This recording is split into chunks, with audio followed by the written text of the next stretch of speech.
This episode is about demons. Recently, I've had a couple of things happen, and I think I need to reiterate to people that I know what demons are, what's the purpose, where they come from, and how to deal with them, and also my experience with them. So, there was this experience at this church where they were having a revival, and they were being they weren't slain in the spirit. If you've ever heard of that, if you don't know what slain in the spirit means, that someone waves their hand over you and all of a sudden you fall down because the Holy Spirit just takes over your body and you fall on the ground, which personally I think is a sham. I believe speaking in tongues is legitimate, but sometimes I think the church is being made fun of, not by the people in the church, but the people in the church who are playing in this game are being made fun of by demons and the demonic. And I'll explain what demons' purpose. Try to explain how demons have been interacting in my life and how we've dealt with them, and to be aware of them. I know some preachers preach that demons are around every corner, demons are around everything, and sometimes it does seem that way. So anyway, these people at this church were having a revival, and they were laughing in the spirit, laughing uncontrollably. Like, then it started everybody else laughing in the spirit, laughing uncontrollably, even cackling.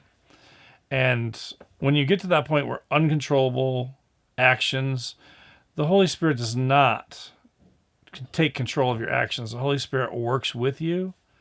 Never goes against your will to do anything to you. Now, sometimes when the Creator rebukes you or sends His Son or an angel, you will fall on your face flat because you cannot handle, I guess, the glory or the Shekinah, and your body involuntarily falls on the ground because you're in the presence of holiness. And that's a different thing than the being slain in the spirit or cackling or laughing in the spirit. The other thing is sometimes some people get up in church and be disruptive. Like this one church I used to go to, this one deacon's wife used to get up and go, "Thus saith the Lord of hosts," and she was really like listening to nails on a chalkboard. And she really wouldn't say anything that was important, or she would say things that were kind of stupid. And the pastor, not wanting to quench the real spirit in case someone does have something to say, never really told her to stop doing it. And it would irritate people and you get this unsettled feeling. Now, we'll get back to the unsettled feeling because that is your body's demon detector going off. And you need to get attuned with it because there are going to be more demons in the future. So, start it. What are demons? Here's the flat, low-down, skinny on what are demons. We have to start in Genesis. In Genesis, you had Adam and Eve and Seth, and after Cain killed Abel, Cain went away. Then there was Seth, and the sons of men started calling upon the name of God for good or bad. And I always say God, I don't mean like a Babylonian deity that was the deity of fate. I mean the creator of the universe, and I will call him El. So when you hear me say El, I mean God, because I'm not going to say that word anymore. Now that you know, you don't have to say it anymore. So way back when, the earth became corrupt. I mean, corrupt to the point of they were genetically manipulating things. They were keeping the women from having babies because having a baby made a woman look ugly and fat. That's what they believed. So they were giving women drugs to stop having babies. And this was before the time of Noah and the time of Noah. So you're like, wait a second, they had contraceptive back then? Yes, they did. And that was part of the evil that was going on in the world. You're like, well, wait a second. You want me to have a big Catholic family? God said to be fruitful and multiply. Or Abba, El, said to be fruitful and multiply. And people before the flood weren't doing it. So it got worse because the sons of Elohim, or the sons of God, angels, Malachim, became attracted to female of the human species. The female of the human species being something they don't have female angels. They may be maybe people who have died are like angels, but there are no female angels. So these watchers were sent to watch and teach and instruct the children of earth, the children of Adam. And they became enamored by the hair of the women that were alive at the time. They were enamored by their beauty, and they also wanted to procreate to make a name for themselves. And even though they had no choice, it was not their choice to fall. They were supposed to be angels. That was their only job, their only purpose, and they left that estate. And basically, they had sex with human women. Now, the offspring of those human women are what was called Nephilim. And in the future, after the flood, they're called Rephaim, which means giants. So there were creatures that were a consequence of the carnal, the sex between angels and human women. And these angels are one of the most powerful beings on the planet. Basically, one angel could take out a whole city if he wanted to. And these angels were fallen angels, but they still retained their power. So these were like leaders across the world. But, men at that time were not small and they were not wimpy. So there were ways of fighting angels, even though you couldn't kill one. I digress. So these children of the angels, these children of human women and angels, and you may read the Bible any way you want to. I'm telling you this straight up. This is what they are. Nephilim are children of fallen angels. Now, you might say, some people tell you that fallen angels are demons. That's not true. Fallen angels are fallen angels, and they do not die, and they are still on the earth. The watchers, and even ones that fell after the flood. Angels can be tempted. Angels can fall. And that is a really sad and disturbing thing. And you can help them from doing that because they see what you see. If they're meant to watch over you, you got to watch what you watch and watch what you do because angels can be tempted as well. It's a plug for angels. They're a supreme being created by God, but their purpose is to help us and help carry out God's will. L's will. I know didn't say I'd say God, but it's so hard not to say that word after so many years of saying it. So, where do we get demons from? Demons were not supposed to be in existence. Well, they became in existence. There was it's kind of like I don't know. God designed everything to work the way that it works.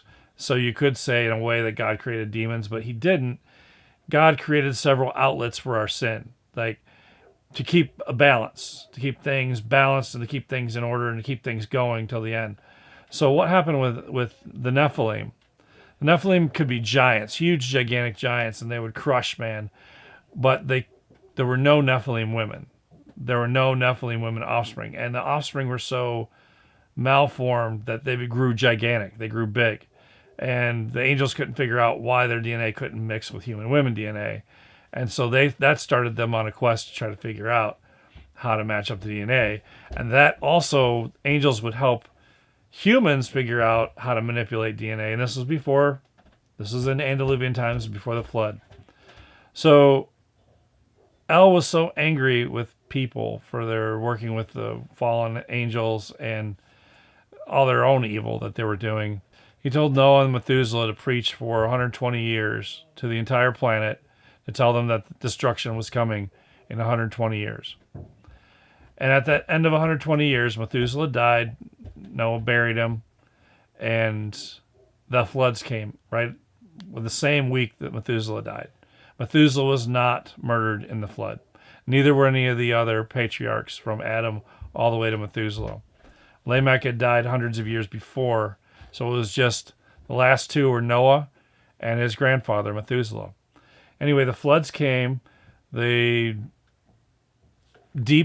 waters of the deep broke open. The waters of heaven, the gates of heaven were open. Waters came in.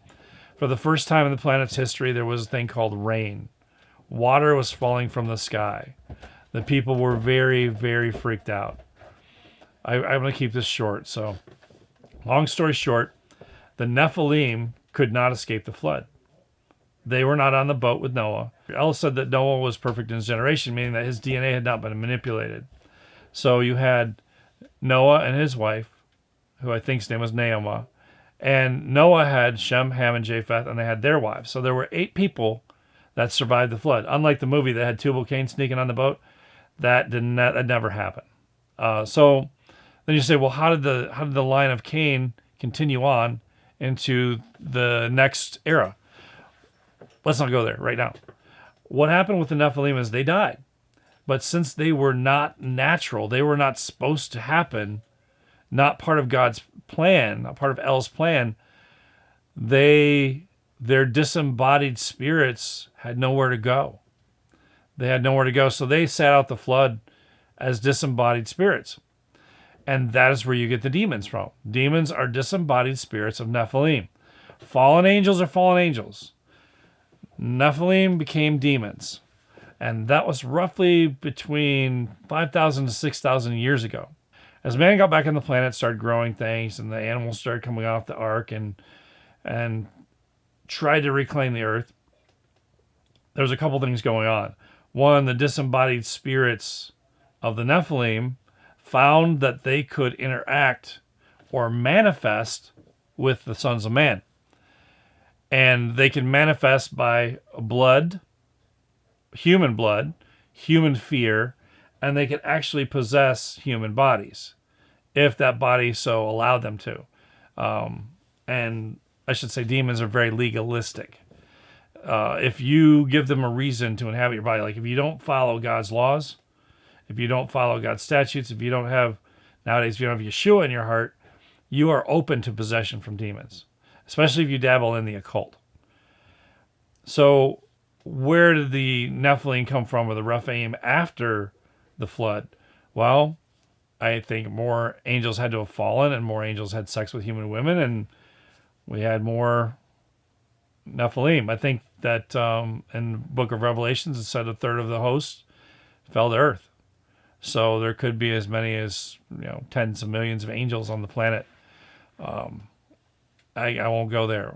What I am trying to tell you, and what you can consider as truth, is that the dead Nephilim, their disembodied spirits, are demons. Now, there is no such thing as ghost. There is no such thing as reincarnation. There's no such thing as your dead mom coming and talking to you, your dead dad coming and talking to you. Demons are very good at manipulating you.